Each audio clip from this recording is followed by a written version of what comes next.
A paz do Senhor, irmãos, estamos na nossa lição de número 2 do terceiro trimestre de 2024 e o nosso tema é o livro de Ruth. Então, nesta lição, nós vamos entrar especificamente no primeiro livro que nós vamos estudar nesse trimestre. Lembrando que a primeira lição, se você não assistiu, é bom que você assista. Aqui na descrição tem na nossa playlist.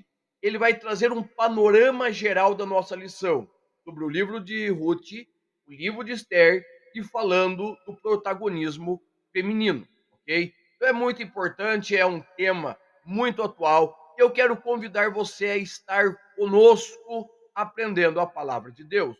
Vamos já direto ao nosso assunto. O nosso texto áudio, ele se encontra no livro de Ruth, capítulo 1, versículo 1, que diz assim: E sucedeu que, nos dias em que os juízes julgavam, houve uma fome na terra, pelo que um homem de Belém de Judá saiu a peregrinar pelos campos de Moabe, ele, sua mulher e os seus 2 filhos. Ruth, capítulo 1, versículo 1. Já a nossa verdade prática vai nos ensinar desta forma: servir a Deus não nos isenta de crise. Em qualquer circunstância, o segredo é permanecer fiel, confiando na providência divina. Lembra que eu falei para vocês na lição passada que o tema geral de todo este livro é a provisão divina? Então, tanto em Ruth quanto em Esther, nós vamos ter esta ideia da provisão. E o que é importante? Quando você for ler o livro de Ruth, você vai encontrar um livro que é semelhante a muitas histórias das nossas vidas. Tá? Muitas histórias, desventuras, dificuldades, problemas. Mas nós vamos encontrar um Deus que, no meio das adversidades, ele se mantém fiel e ele prepara situações para que a graça dele seja manifesta sobre as nossas vidas. A diferença desse livro e uma vida qualquer, uma história, outra aí, é a, a fé no Deus da providência, que usa os reveses na família de Noemi para preparar o caminho para a descendência do Messias através de Ruth. E nós temos uma série de textos que vão comprovar isso. E eu gosto muito de Naum, capítulo 1, versículo 3, que vai dizer assim: o Senhor tem o seu caminho na tormenta e na tempestade, e as nuvens são o pó dos seus pés. Naum 1 e 3, ok? E nós temos aí outros materiais que nós estamos colocando, tá? Nós temos aqui o nosso PDF, que é o material que nós utilizamos, né, na preparação desta aula. Eu quero deixar disponível para você também. Para tanto, é somente você entrar no link que está aqui embaixo, certo? Está aqui embaixo na descrição, e você vai ter acesso a todo o nosso material. O PDF da lição, este material aqui, que é um post da leitura diária que todos os dias eu distribuo no nosso grupo. Também nós temos ali mensagens de áudio todo dia, referente não somente à lição, mas os livros de uma forma completa. Então eu quero convidar você a estar conosco e adquirir o nosso material ali no nosso grupo do WhatsApp, ok? Então vamos dando continuidade aí. E quando nós entramos no primeiro tópico, nós vamos começar a compreender a organização do livro. A organização do livro. Nós vamos pegar uma parte bibliográfica desse livro. Quando nós vamos no primeiro tópico, que vai falar sobre na Bíblia hebraica, como está localizado a Bíblia hebraica, o livro de Ruth dentro da Bíblia hebraica. Você precisa entender que a nossa Bíblia protestante ocidental, ela tem uma organização mais próxima possível da cronologia, tá? Então nós temos os Pentateucos, nós vamos falar melhor disso depois, mas é Pentateuco, históricos, poéticos, daí nós temos profetas maiores e menores. Dentro da Bíblia hebraica é diferente a disposição. Eles têm apenas 3 divisões. A primeira é a Torá, a segunda são os poéticos e o terceiro são os profetas, ok? Por que essa diferença?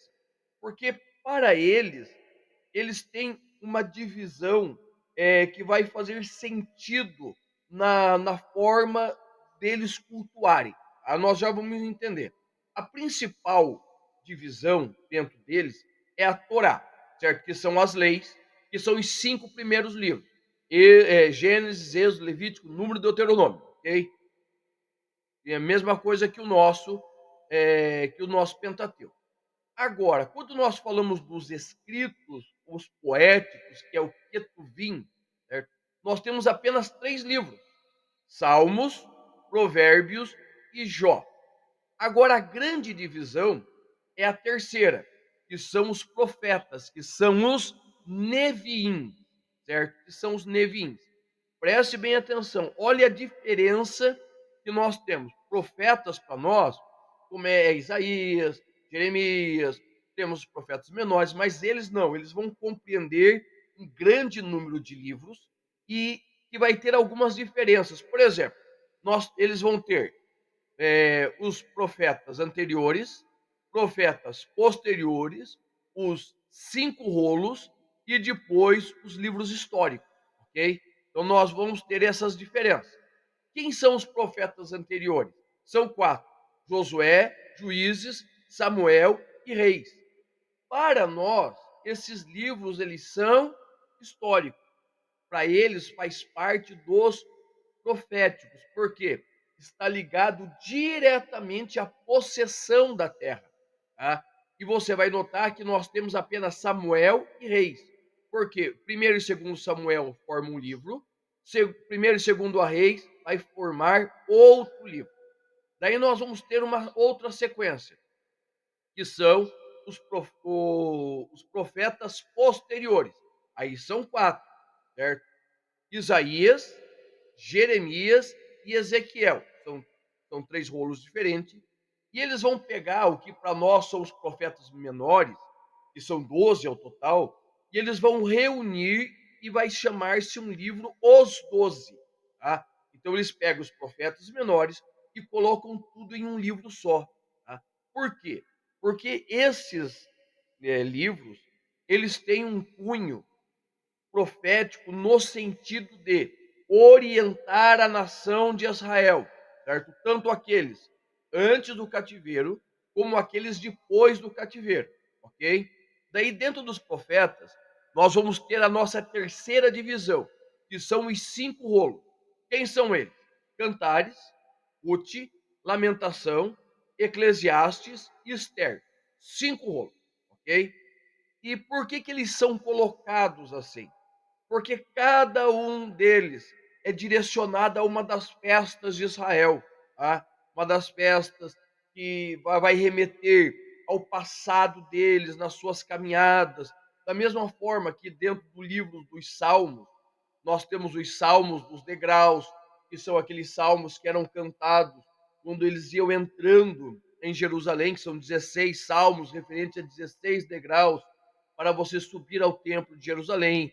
Nos salmos nós temos os salmos de remoagem, que são salmos de viagens, entendeu? Aqui nós temos também histórias que são contadas através dos livros. E, por exemplo, você pega o livro de Ruth. O livro de Ruth, normalmente, ele é lido dentro da festa do Pentecostes. Por quê? Porque toda a história de Ruth passa-se nesta época. E a última divisão, aí você vai se assustar. A última divisão dos profetas está os livros históricos, que são 3: Daniel, Esdras e Crônicas. Daniel, para nós, é profeta. Para eles, Daniel conta a história do povo de Deus dentro da Babilônia, depois da Pérsia.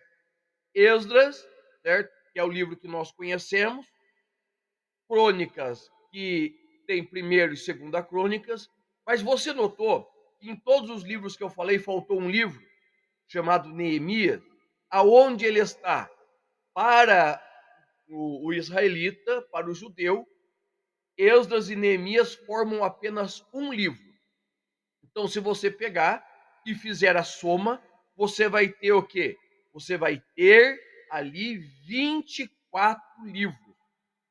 24 livros, que são os mesmos livros que nós temos dentro da nossa Bíblia protestante, mas existe aí um rearranjo destes livros para poder caber dentro da liturgia do povo judeu. Tá?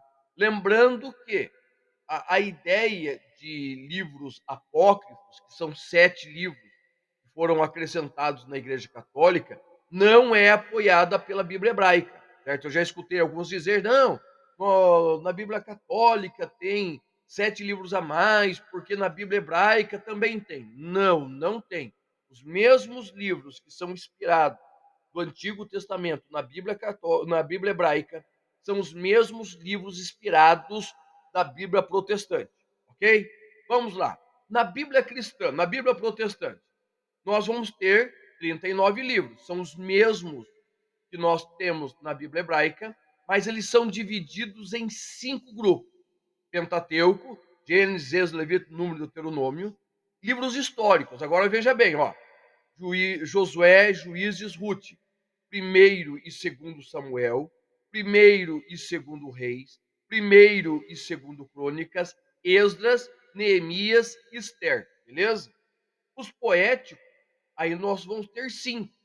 Jó, Salmo, Provérbios, Eclesiastes e Cantares, ou Cântico dos Cânticos. Então, veja bem, é um outro rearranjo. É o rearranjo mais literário, certo? Buscando o gênero literário e mais próximo de uma cronologia. Tá? Daí nós temos a terceira divisão, que são os profetas. Né? A quarta divisão, que são os profetas. E daí nós temos profetas maiores e menores. Profetas maiores, Isaías, Jeremias, Lamentações, Ezequiel e Daniel. Daniel, para nós, é profeta. Para eles, é um livro histórico. Dentro dos profetas menores, Oséias, Joel, Amós, Obadias, Jonas, Miqueias, Naum, Abacuque, Sofonias, Ageu, Zacarias e Malaquias. Se você pegar todos estes livros, certo? Mesmo todas as divisões, todos esses livros, eles acabam tendo um fio cronológico. Tá? Josué é o primeiro livro dos históricos, Esther é o último livro dos históricos. Dentro de Josué, você tem a entrada na terra, dentro de Esther, você está dentro da época do cativeiro babilônico. Oséias, certo? Também é um dos primeiros profetas. Malaquias é o último profeta. Então nós temos aí uma certa organização lógica, cronológica. Tá? Não é perfeita, mas ela está dentro de algo que é concebível, que você pode pensar. E agora? O que nós precisamos pensar? Certo? Nós já sabemos as divisões, tá? E você precisa compreender que nosso tópico 3 a respeito da autoria. Quem escreveu o livro de Ruth, certo? Quem é a autoria? Qual a data da escrita? Primeiro, o livro de Ruth, ele é um ponto de interseção entre Juízes e os livros de 1ª e 2ª Samuel. Ele não está naquele ponto à toa. Tá? Possivelmente, o livro de Ruth foi escrito entre Samuel, entre Sansão, certo? Entre Sansão e o profeta Eli, neste período de tempo, ok? Entre Sansão e o profeta Eli. E ele faz a perfeita ligação entre Juízes, que é uma época de extrema devassidão e podridão moral, com o livro de 1º Samuel, que vai começar a ideia da monarquia. Tá? Samuel faz todo um contexto contando desde o seu nascimento, todo o desenvolvimento da sua vida até chegar Saul e, por fim, chegar ao descendente de Boaz. Tá? Então nós temos aí todo uma linha que vai seguindo Então, o livro de Ruth, ele é especialmente importante por causa disso. Também o livro de Ruth, ele é bem sugestivo, considerando que o nome Ruth significa amiga, companheira, amizade, certo? E é uma característica daquela que deu o nome à obra. Tá? E é nesse ponto que a chamada de Abraão começa a fazer sentido. Vai lá em Gênesis 12, 1 a 3. Tá?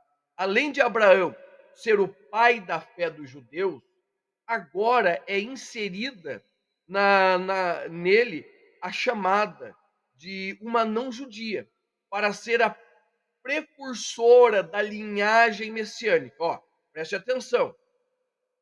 A progressão da revelação divina vai mostrar assim: Ruth, uma gentia que se casa com um judeu rico da linhagem da promessa. Esther já é ao contrário, é uma judia que se casa com o rei gentio. Então, existe essa colocação: Ruth, gentia, Assuero, gentio, casaram-se com judeu, e através deste casamento, desta união, eles trazem bênção e livramento para o povo de Deus. Tá?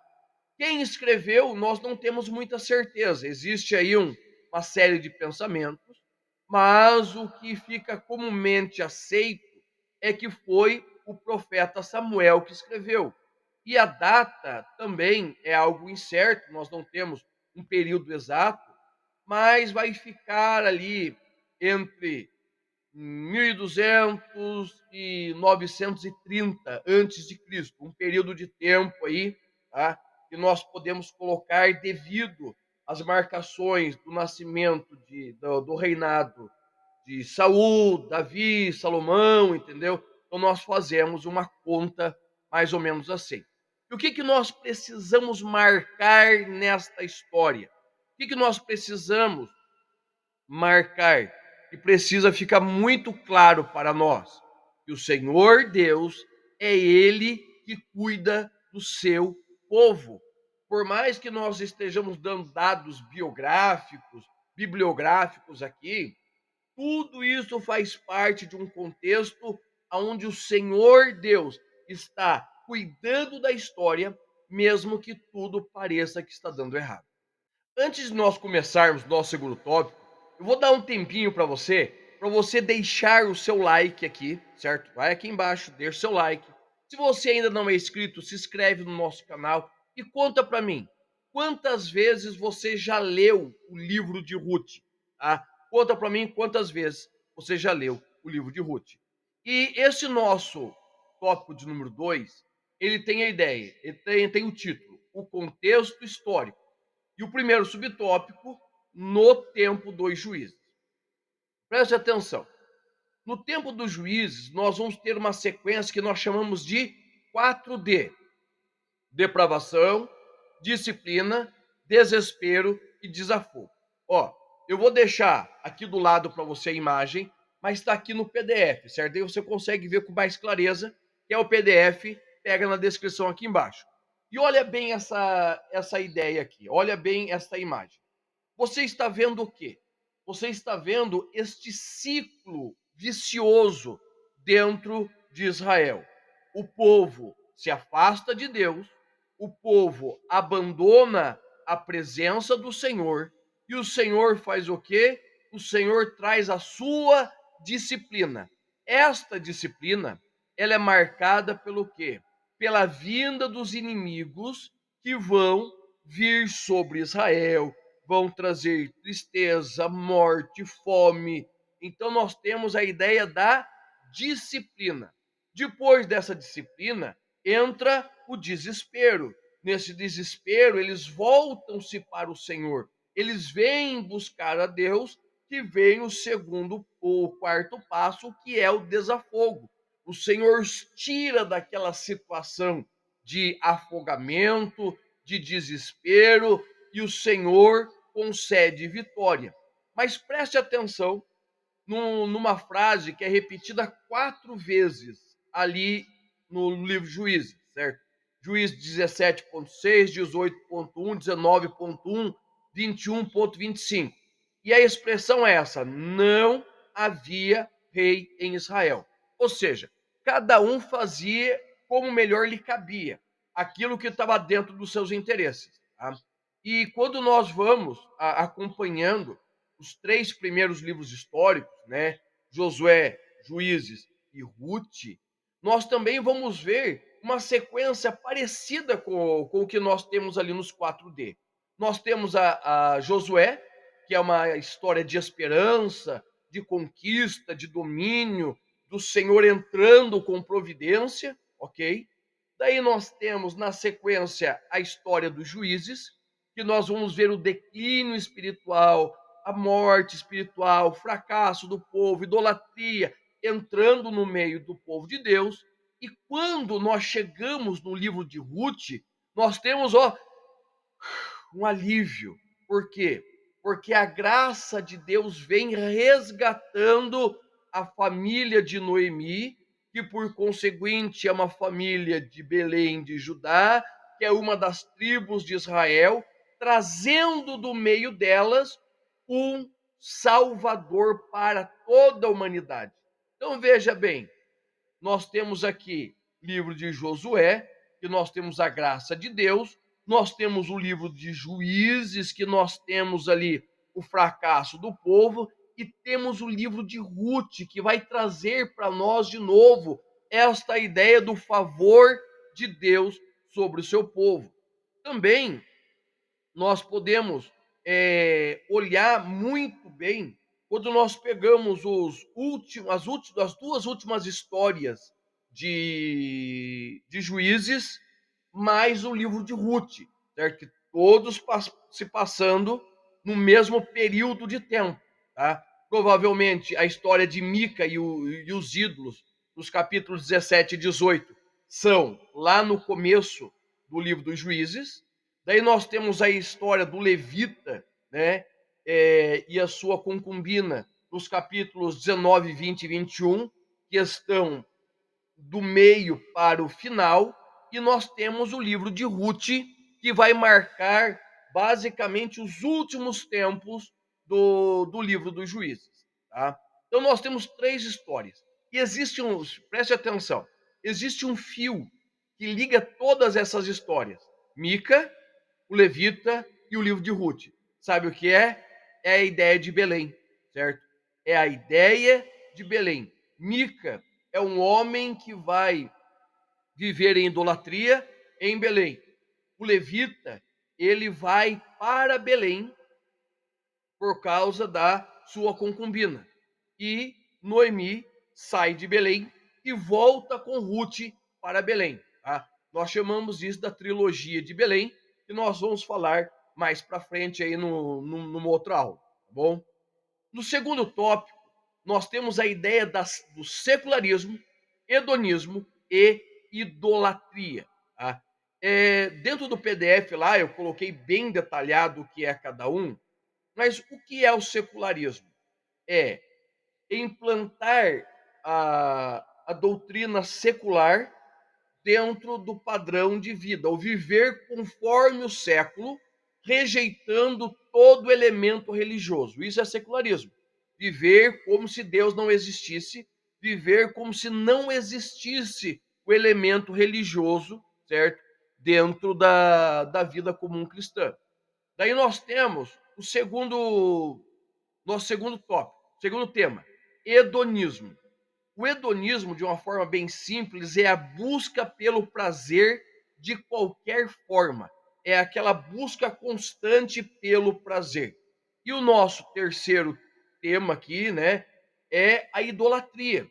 A idolatria, nós temos ela mais como sendo ligada a ídolos, aquilo que está pendurado numa parede. Não, mas idolatria, na verdade, é tudo aquilo que rouba a adoração plena a Deus. E vamos voltar àquela história, né, de Mica, o levita e Rute. Tá?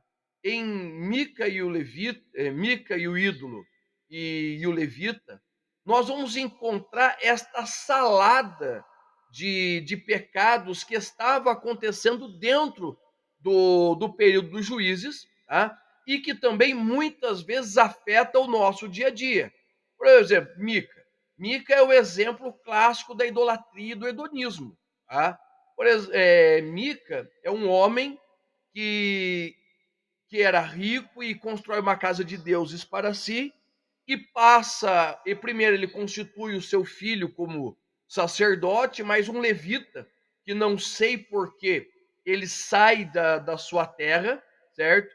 E vai peregrinando por ali, e ele acaba sendo colocado como sacerdote, certo? Daquela casa de deuses, tá? Veja bem, como a idolatria ela estava comum ali, que nem o levita ele conseguiu fazer a diferença.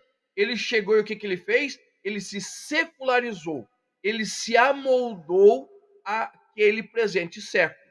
Na sequência, nós temos a história dos danitas. Tá? Os danitas eles receberam uma terra e eles não estavam satisfeitos com aquilo que receberam. Tá? E o que, que eles queriam? Eles queriam mais terra, certo? Eles queriam uma vida mais farta, eles não queriam ter dificuldades para conquistar tudo aquilo que o Senhor lhe deu. Então, o que, que nós temos? Nós temos a ideia do hedonismo, uma busca desenfreada pelo prazer. E, por outro lado, nós vamos ter também a ideia nós temos o texto do levita ali de Belém, certo? Que a sua concubina ela vai ser morta. Desta forma, nós vamos encontrar dentro dele também essas três visões: idolatria, hedonismo e secularismo. Por quê? Isso faz parte do mundo do tempo dos juízes. Não havia uma unidade religiosa, cada um seguia a forma que queria, não havia uma unidade doutrinária, não havia uma unidade na adoração. E o que, que acontecia? Cada um tocava o barco como queria. E qual o resultado disso? Quase a destruição moral do povo de Deus. Mas daí nós olhamos para o livro de Ruth, nós vemos que em todo tempo o Senhor ele guarda para si um remanescente, tá? E é isso que nós vemos no nosso terceiro subtópico: opressão, clamor e livramento. Veja bem, enquanto havia fidelidade à palavra de Deus, Deus levou o seu povo à vitória. Porém, quando eles abandonaram as Escrituras, o Senhor continuou fiel, pois pois isso já havia sido orientado pelo Senhor. O Senhor disse: ó, enquanto vocês permanecerem fiéis, eu vou permanecer com a mão estendida sobre vocês. Vocês se afastaram de mim, o que, que vai acontecer? Eu vou enviar a minha maldição sobre vocês. Irmão Hermes, Deus não faz isso. Faz. É que o povo lê a Bíblia pela metade, né? Deuteronômio 28:20 diz assim: o Senhor mandará sobre ti a maldição, a turbação, a perturbação em tudo que puseres a mão para fazer, até ser que sejas destruído, até que repentinamente pereças, por causa da maldade das tuas obras com que me deixaste. Ou seja, dentro da compreensão daquele tempo, certo? Eles poderiam fazer como queria, porque o Senhor levantaria juízes. Mas estes juízes, eles não eram magistrados como nós conhecemos hoje, que usam toga. Não, eles eram libertadores. Pessoas que o Senhor levanta para dar livramento, para libertar o seu povo das mãos dos inimigos. Quando eles decidem viver por conta própria, eles estão se afastando de Deus. E no afastamento, voltamos ao nosso ponto dos 4D, lembra a ideia do 4D que nós falamos agora de pouco, depravação, disciplina, desespero e desafogo. Ou seja, quando eles entravam nesse ciclo, o Senhor estendia as mãos sobre ele, tá? Mas esses juízes não eram legisladores, pessoas de lei. Eles eram o que? Libertadores. Homens que o Senhor capacitava com poder e autoridade para tirar o seu povo daquela situação, crendo e esperando que o seu coração fosse quebrantado. Mas entenda, em todo o tempo, o Senhor é longânimo e as suas misericórdias, elas são as causas de nós sermos consumidas. E Ele está pronto a todos os momentos para ouvir, resgatar e cuidar do seu povo.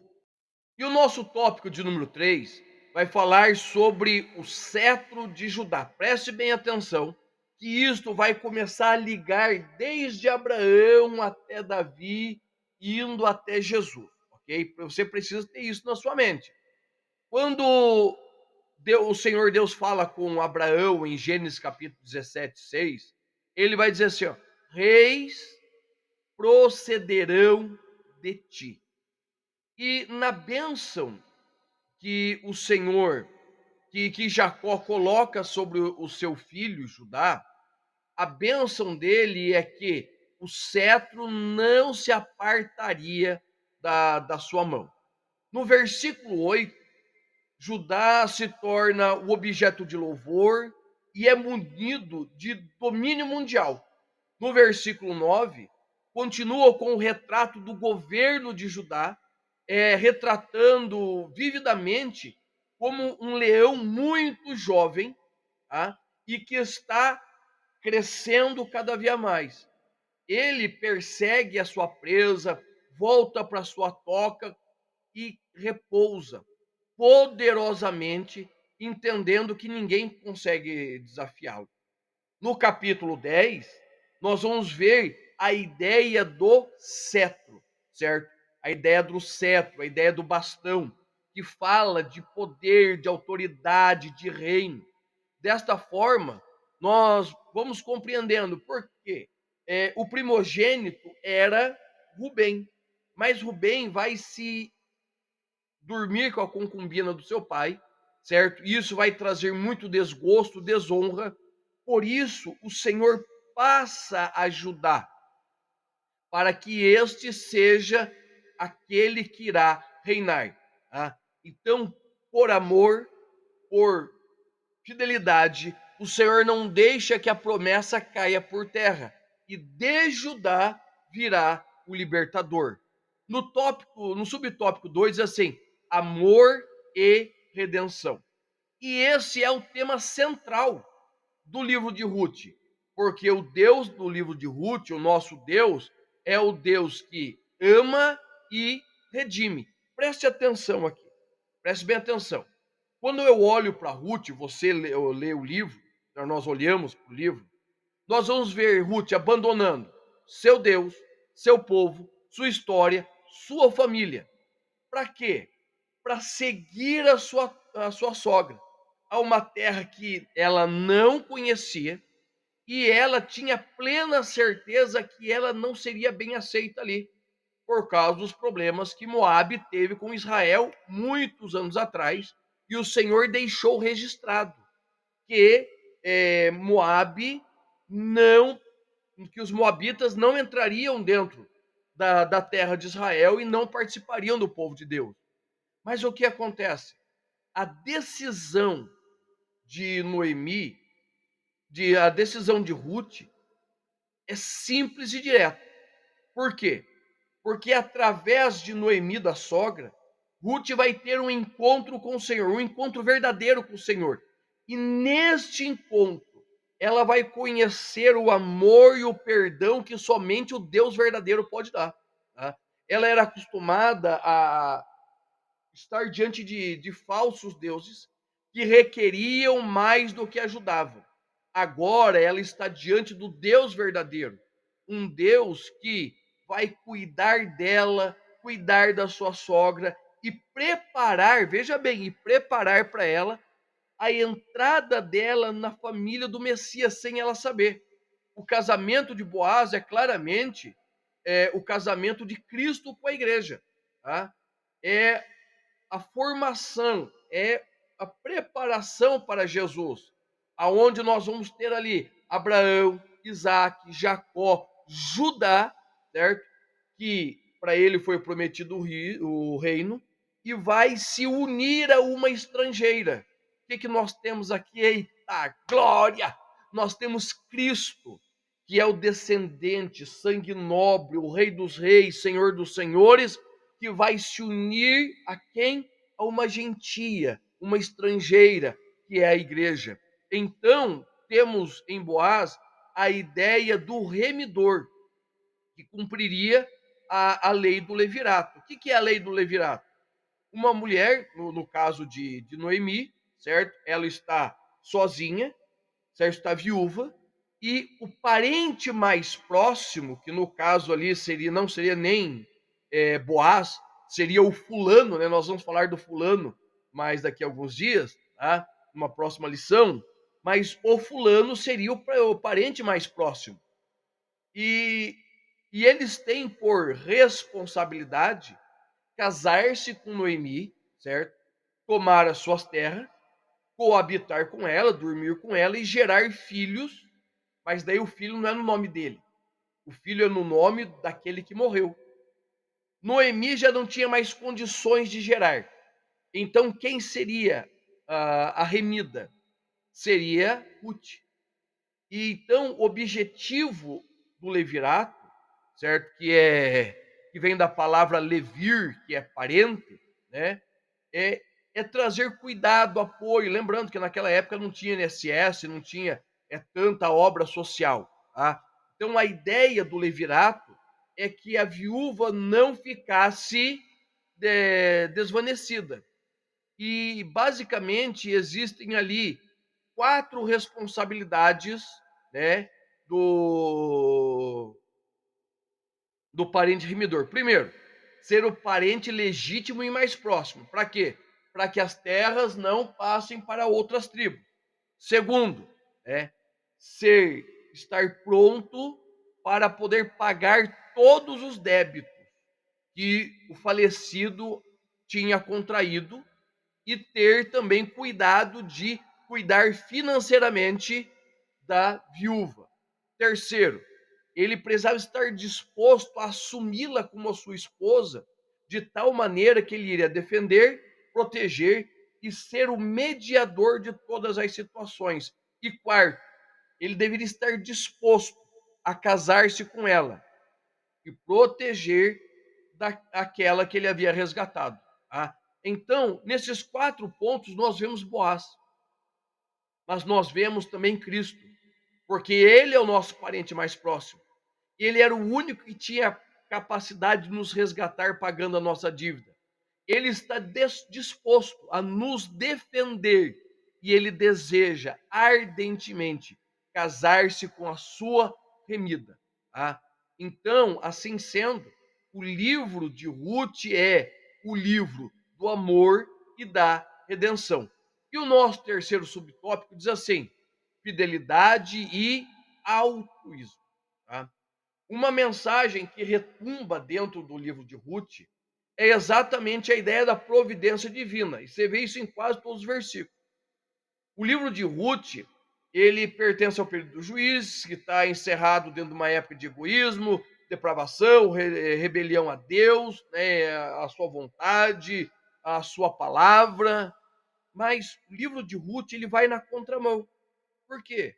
Porque Ruth poderia ter feito como Ofra e voltado para sua terra. Mas ela, por fidelidade a tudo o que ela já tinha vivido com Noemi, ela, por ter um sentimento desprendido de si mesmo, voltado para o próximo, ela deixa o seu conforto e vai para Belém. Já em Belém, o comportamento de Ruth, os pensamentos dela é tudo voltado para sua sogra. Tá?